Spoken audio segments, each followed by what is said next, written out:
So, because it's coming up to my 31st birthday, I thought it would be the perfect time to get a bit existential.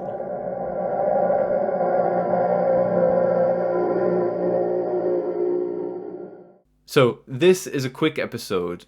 The end of the episode is already encroaching upon us, much like the inevitable end of our short lives.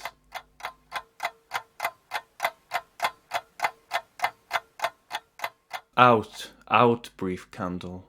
Life's but a walking shadow. Oh, okay. Already slipping into the existential dread there. Let's try to resist that. Okay, so the first question might sensibly be why?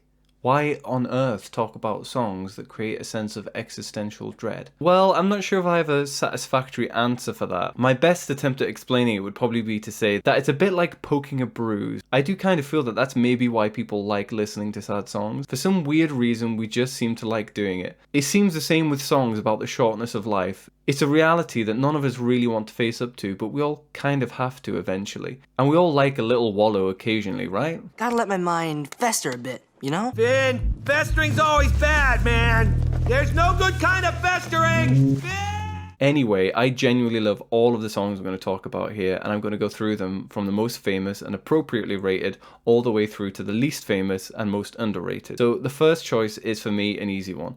Pink Floyd's Time from Dark Side of the Moon. There's hardly anything I can really say about this that hasn't already been said. The whole album is, of course, brilliant, beautiful production, great songwriting, and some guitar solos that are just really, really awesome. The entire LP is an exercise in existentialism, really, and the subject matter of each song is invariably big and profound. This song is one of my favorites on the album. It's a perfect example of how Pink Floyd was so brilliant at taking the blues form and turning it into progressive rock, and it has a hell of a groove. I will, however, give you something of a spicy take, potentially. Roger Waters' lyrics can be a little bit clunky at times. Please don't get angry with me, but I do think personally that every Pink Floyd album has its moments of lyrical clumsiness, and for a band that is clearly aiming for profundity, that can be a little bit of an issue. Time, I think, is less guilty of it than some songs, but I did always think that the line, "the time is gone, the song is over, thought I had something more to say," was maybe a little suboptimal.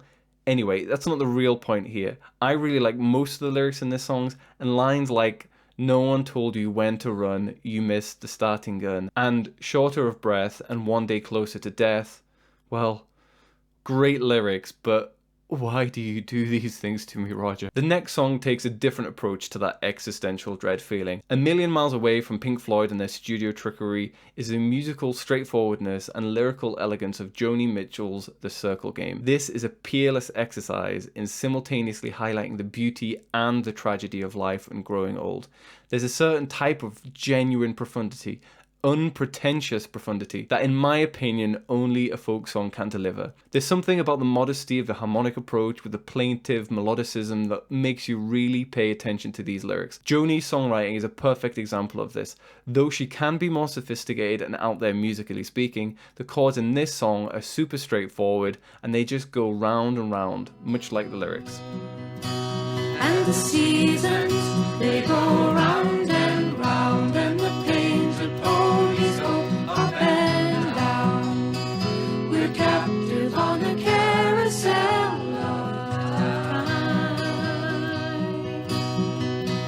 We can't return. Joni Mitchell's ability to write conversational lyrics that also sound poetic and composed is really quite stunning. Her songs can be a bit wordy, but they don't feel clunky. And then for our next choice, we get a bit sillier, I guess. The song Older by They Might Be Giants is somehow simultaneously the silliest song and the most genuinely existential dread-inducing one that I've included here. The lyrics are simple but effective. You're older than you've ever been, and now you're even older. And now you're even older, and now you're even older.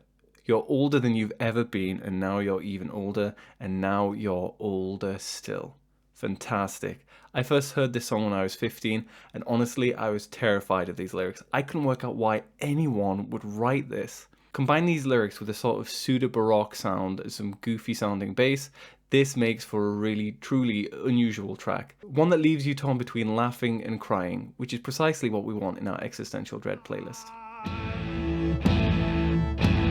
This day will soon be at an end, and now it's even sooner, and now it's even sooner, and now it's even sooner. This day will soon be at an end, and now it's even sooner, and now it's sooner still. Okay, so now it's time for the Beach Boys, obviously. So for anyone who knows me, you'll know that I love these guys. And for anyone who loves the Beach Boys like I do, you'll be totally unsurprised to see a couple of their songs on this list. For everyone else, you might be a little bit more confused. After all, this is the band that sang Surfing USA and Help Me Rhonda. But two of their songs, Till I Die and A Day in the Life of a Tree, are amongst my favourite songs ever, and they are amongst the most unique tracks that the Beach Boys ever recorded. So, Till I Die can only really be described as a baroque pop hymn. The chords in this song are sort of ever-shifting and ungrounded. We move through the key centres of B flat, through F, through C, to G, and even then in a sort of uncomfortable G. Like all the best Brian Wilson songs, it's at risk of floating away or dissipating entirely into the ether.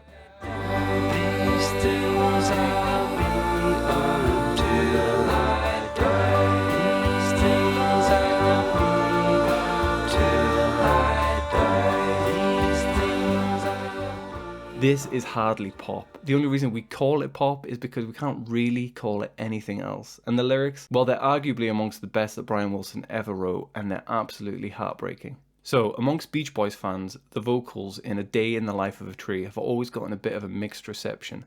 Sang by their manager, Jack Riley, rather than one of the band, they're clearly not as strong as their usual vocals, but for me, they work perfectly. I love the shakiness of his voice and the not quite in tune bits. Harmonically, it's much simpler as a song than Till I Die, but lyrically, it's beautiful again. We have the image of a dying tree mourning its own passing in a world that no longer cares about it. Trees like me weren't meant to live. If all this world can give, pollution and slow down. Oh Lord, I lay me down. No life's left to be found.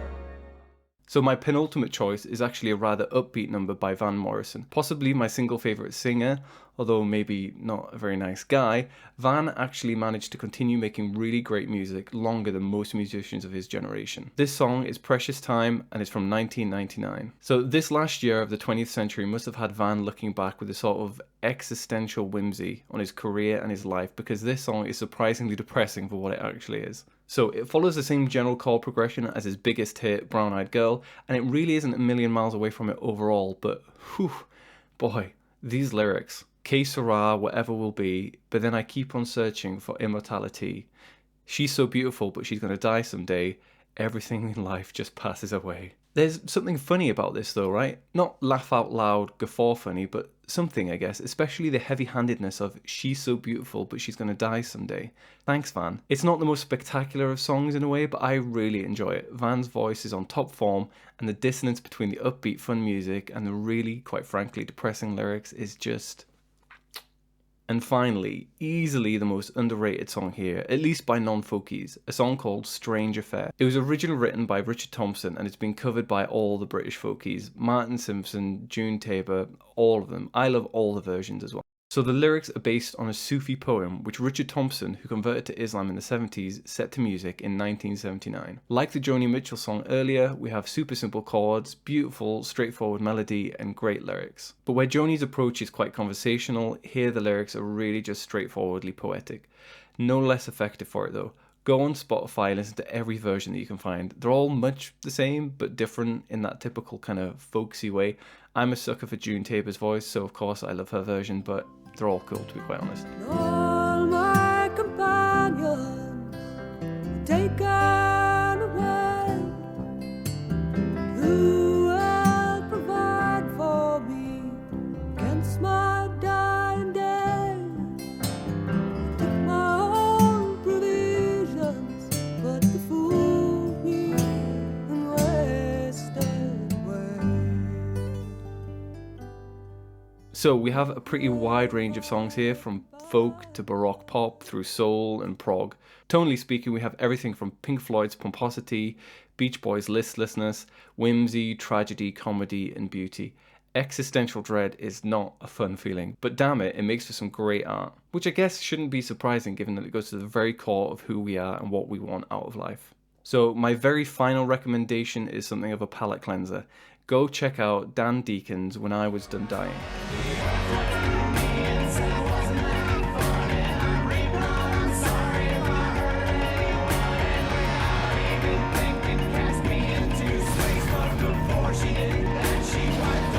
It's much more life-affirming and obviously positive than the other songs listed here, and is the closest thing to a musical representation of ego death that I can think of. I don't think I'm going to say anything more about it other than check it out. I reckon you'll love it. See ya.